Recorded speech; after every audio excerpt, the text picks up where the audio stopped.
Hello and welcome to this presentation on other reptiles of Belize. I believe most of you should have seen the snakes of Belize. This is a continuation of reptiles.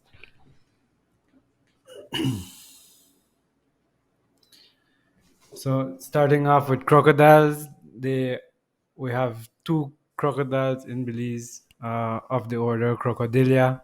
They are the last living group of dinosaurs and they are more closely related to birds than any other reptile group. They have a reflective eye shine that can be used to identify them during the night.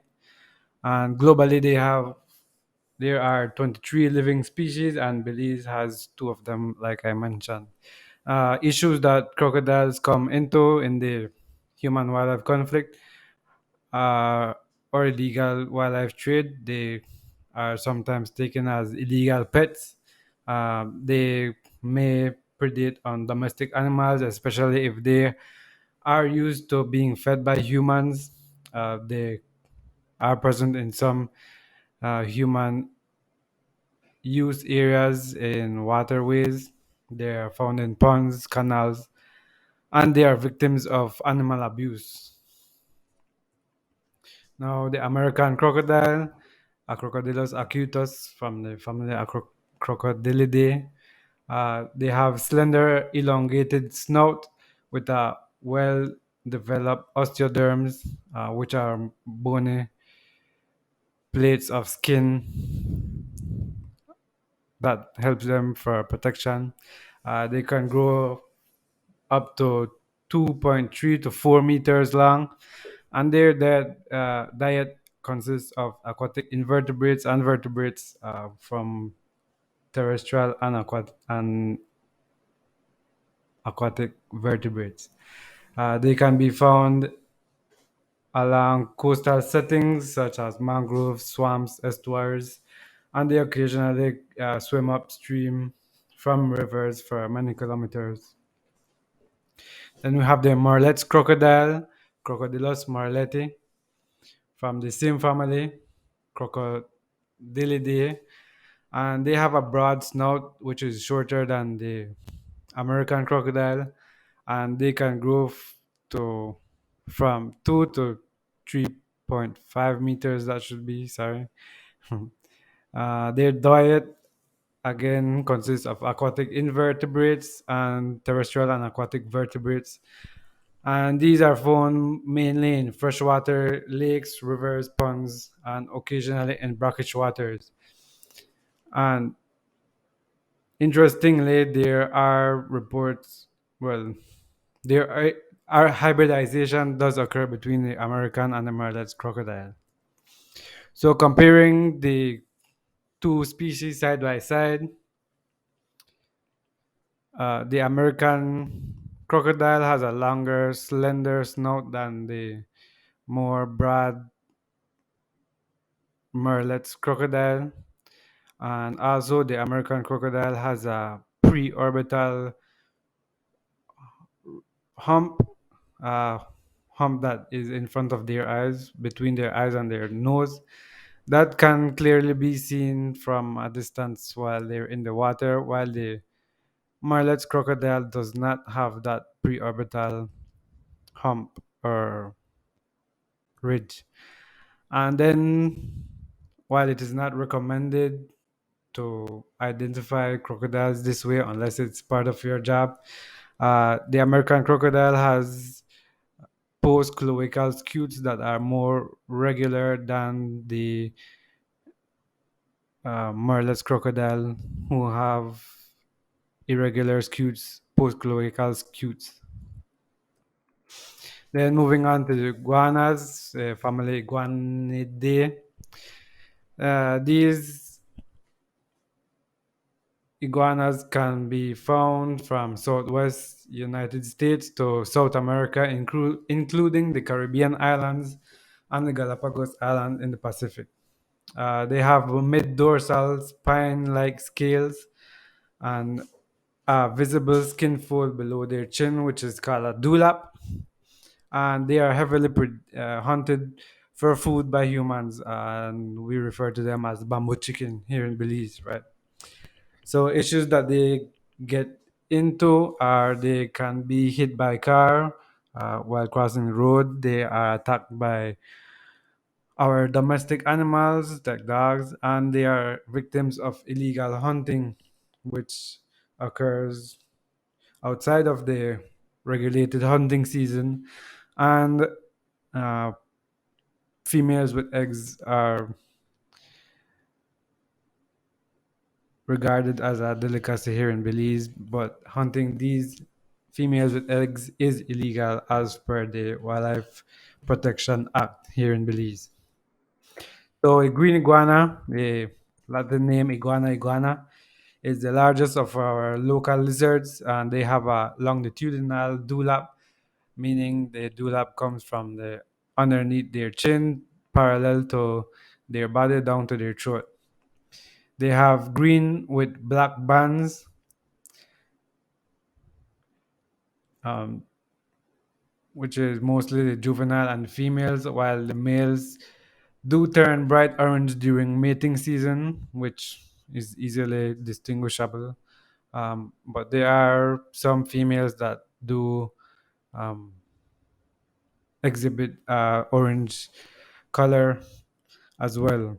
The average adult size for iguanas from head to tail is 1.75 meters, and they are species that is active during the day and are usually found up in the trees near banks of waterways, but can be found on the ground and in the waterways. They are excellent swimmers.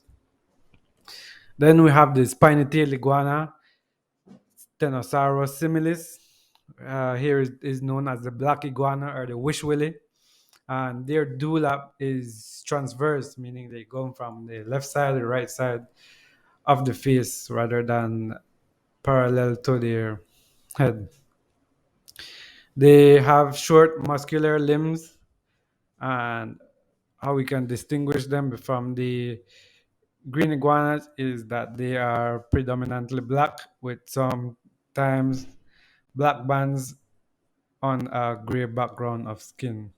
The average adult size is 36 inches, and you can find them in open settings, sub-arid habitats, dryish habitats, and in holes in walls, either man-made or natural holes in cliffs or hillside. Moving on to turtles and tortoises from the order Testudinata. They have hard shell made up of vertebrae and ribs, and they are covered in scutes. And the upper part of the shell is called the carapace, and the lower part is called plastron. And they are oviparous, meaning they lay eggs to for the young. And the temperature during incubation determines the sex that the turtle will be when it hatches. And issues they get into are illegal pets. Um, all native turtles are protected by the Wildlife Protection Act, and they are hit by cars, run over sometimes on the road, and they are victims of animal attacks and sometimes even animal abuse. Now, the Central American turtle, which is referred to as hicate here, in Belize, the Latin name for this species is Dermatemis maui of the family Dermatemidae, and well, not average, but the range of adult size is from 14 to 25 inches, and they can weigh up to 25 pounds. They are grayish. They have a grayish green shell with the plastron, the under part of the shell, being a lighter color than the carapace. And mature male adults develop a yellow head, um, which makes it easier to distinguish between male and female. They are an aquatic species that live in large streams, rivers, freshwater lagoons, and occasionally in brackish waters. Then we move on to the furrowed wood turtle, Rhinoclemis areolata, from the family Geomyididae. They have highly sculpted scutes, which are like scales on the shell, with a ridge in the center of the carapace, and they grow up to 6 to 7 inches, and they have red bars over their ears. And they are land dwellers and that hide under in burrows or under logs. Then the Mesoamerican slider, Latin name Trachemis venusta, from the family Emididae, can grow up to from 12 to 16 inches, the adult size, and they have orange rosettes on their carapace, as you can see there in the picture, and yellow and black markings on the plastron, head and legs, and the body from the head to the neck and the legs have stripes with yellow and black. They are an aquatic and semi-terrestrial species. Then we have the Central American snapping turtle. Yes, we do have snapping turtles here in Belize. Latin name Calidra rossignone, from the family Caligridae. They grow to 14 to 18 inches. They have a large narrow head with four barbels on the chin, so like a beard. And they have a long and bumpy tail, and their shell is rough and has three narrow ridges on the carapace. They have a strong hook jaw and they are very aggressive. So be careful if you come across one of these snapping turtles. Then we have the Tabasco Mud Turtle, Kinosternum acutum, from the family Kinosternidae. They grow anywhere from 4 to 5 inches. They have a medium brown colored shell with a ridge at the center of the carapace, low ridge at the center of the carapace. They have a two-hinged plastron, meaning that they can close completely, um, um, bringing their heads in their shell and close up completely, even the tail. And they also have a series of barbels on the chin that may look like a beard. Then the white-lipped mud turtle, Kinosternon leucostomum, from the family Kinosternidae. Again, these this species can grow anywhere from 6 to 7 inches, and they also have a two-hinge plastron, meaning that they can close completely. And they have two pairs of chin barbels, so four barbels, and they are mostly land dwellers. Yeah, yes. Then the red cheek mud turtle, Kinosternum scorpioides, from the family Kinosternidae. Again, they can grow to anywhere between 5 to 6 inches. They have a light brown shell with three ridges on the carapace, and this species can also close up completely.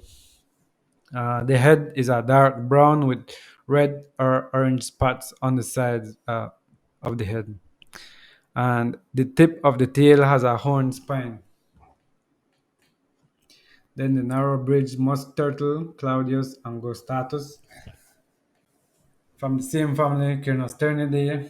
They have a smooth yellowish brown shell with distinct dark markings. Well, looks kind of geometrical. They have a small bridge connecting the plastron to the carapace, and they release a musk when they feel threatened or when they are handled. And smells. Then the northern giant musk turtle, another musk turtle from the Kinosternidae family, Staurotypus triporcatus. Sorry, they can grow anywhere between 12 to 16 inches as adults. They have a brownish green shell with three narrow ridges on the carapace. Again, and The attachment between the carpus and the plastron is narrow, meaning between their front and the hind legs. The plastron, the underneath, is yellow and very small. Their head is dark with white spots and two barbels under their chin. And they also have a strong bite along with the ability to release musk. Then we have an invasive species, which is the red-eared slider, Trachema scripta. Originally, this species is from South America. This family is Emididae, and they can grow anywhere between 10 to 29 centimeters. They have a oval-shaped, olive-colored carapace with a sharp edge, with large yellow lines on the carapace and on the side. It also has a notable red stripe from behind the eye to the end of its neck, which is more prevalent than that of the furrowed wood turtle, as we can see here. These are comparisons of similar looking turtles. On the left, we have the red-eared slider. In the middle, we have the furrowed wood turtle, and on the right, we have the Mesoamerican slider.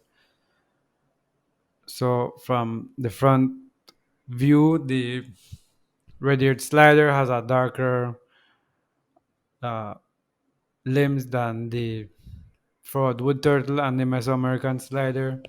The plastron has more lines and shapes than the furrowed wood turtle, which is a solid black band from head to tail on the plastron, and the Mesoamerican slider, which has less lines on the plastron. And then here we have the red-eared slider with the broad red band behind the eyes, and the furrowed wood turtle has the red over the ears, which is much thinner than that of the sorry red-eared slider, and the Mesoamerican slider has yellow lines on the sides of the head instead of red. And then we have the reptile identification sources resources that we have used for this um, presentation and that we use here at the clinic. We use animaldiversity.org, which is the animal diversity um, website, and we also use the Encyclopedia of Life website, which is eol.org, and these are the books that we have here at the clinic that we use to help identify reptiles or amphibians when they come in. And that is the end of this presentation. Thank you.